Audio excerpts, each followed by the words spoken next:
ভালোবাসার রাত romantic love story Bangla. কখনো কখনো একটা রাতই বদলে দেয় সবকিছু। চারজন বন্ধু আর এক রাতের ভালোবাসা। কলেজ শেষ হওয়ার পর আরিয়ান, মায়া, রাহুল আর সারা একসাথে গেল শহরের বাইরে একটা রিসোর্টে। আরিয়ান এবং মায়া ব্যালকনিতে দাঁড়িয়ে মায়া চাঁদের দিকে তাকিয়েছিল। আরিয়ান পেছন থেকে এসে ধীরে বলল, তুমি জানো, চাঁদের থেকেও আজ তুমি বেশি সুন্দর লাগছো।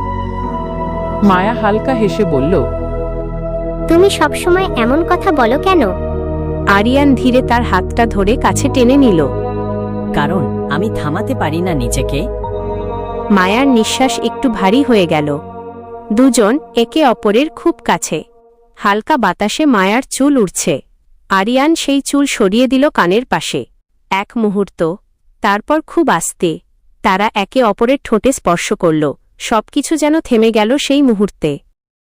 পরের এপিসোডের জন্য লাইক এবং সাবস্ক্রাইব করুন। আমাদের গল্পটি ভালো লাগলে অবশ্যই কমেন্টে করে জানান।